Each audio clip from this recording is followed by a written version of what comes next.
Please welcome Larry David.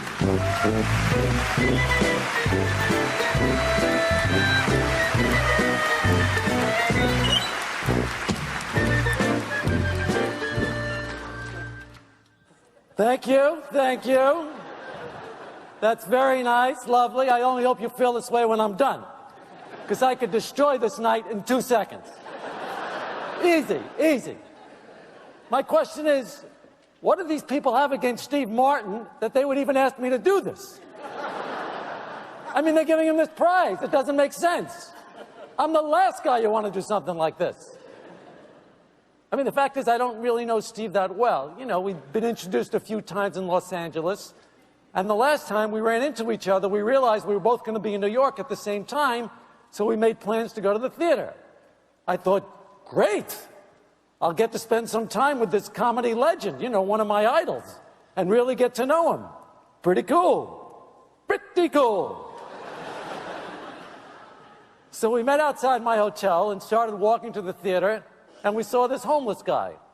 You know, and I got to tell you, when I see something like that, it really touches me. You know, it's just the way I am. Most people don't know that side of me. They think I'm the guy from the show. I'm not that guy. That's not me. That's a role. Okay? Come on, get real. So I took out my wallet and I gave him $50. No big deal. No big deal. I give it out. I don't care.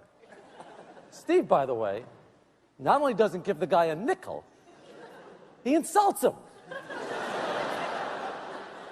He says, "Get away from me, you lazy bum. Get a job." I said, "Hey, Steve, come on, take it easy." He said, "I don't like bums. They creep me out."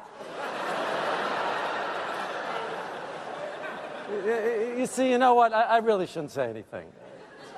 You know, he's getting this Mark Twain prize. It's not right. But come on, insulting a homeless guy? I can tell you Mark Twain would have done that. So the homeless guy staggers off, and we continue walking. And then I spot this cat stuck up in a tree. You know, I'm not a big cat lover. Their food always stinks up the room. They're mysterious. I don't really like mystery. But when I saw that decrepit little kitty cat up there, I knew I had to help it. That could be some poor little girl's cat. How's that poor little girl gonna feel missing her pussy cat? Again, a side of me you don't get to see. It's unfortunate, but I'm really quite a treat. Anyway, when I told Steve we had to save it, he went crazy. Have you lost your freaking mind? If you want to help the stupid cat, go ahead, but hurry up. He said this. You big Mark Twain prize winner. You big reason I had to dress up like this when I had 2 tickets to the World Series.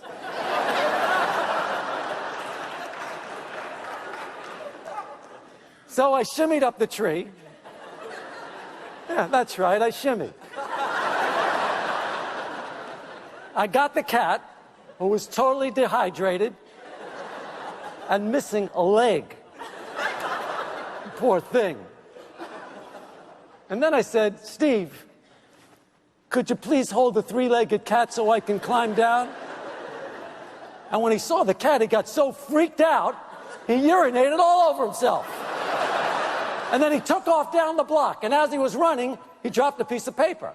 I picked it up, read it, and then later, when we took our seats at the theater, I handed it back to Steve, who said it was a new piece he'd written for the New Yorker.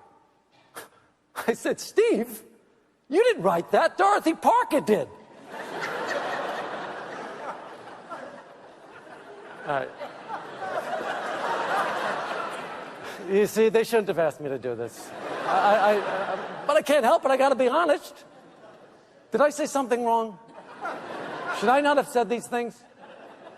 All right, anyway, then the curtain went up, but it was really hard to watch the play because Steve wouldn't shut up. Apparently, he'd been considered for a part but he didn't get it. He was so consumed with jealousy that he kept criticizing everybody and making rude, nasty comments. At one point, he even yelled out, "Can't hear you!"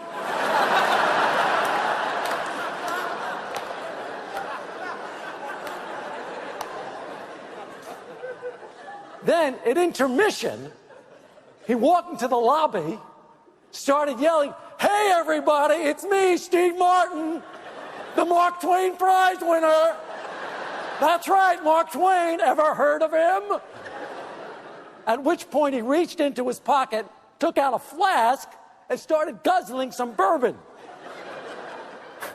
I said, "Steve, what are you doing?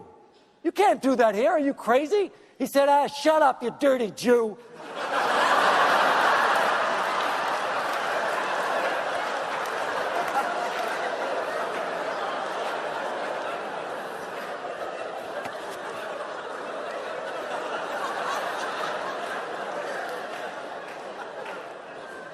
Okay, I'm sorry, all right? I'm not a violent person, but I wasn't going to stand there and let some mean, selfish, plagiarizing, incontinent, cowardly, drunken egomaniac attack my heritage. So I popped him.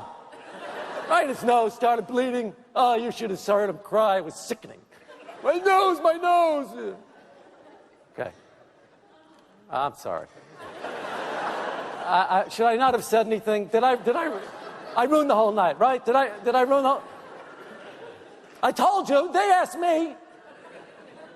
Well, maybe next time you'll give this award to someone who really deserves it. You know, someone whose personal conduct is beyond reproach. Someone like, you'll figure it out. Meanwhile, why don't we all watch another clip from Steve?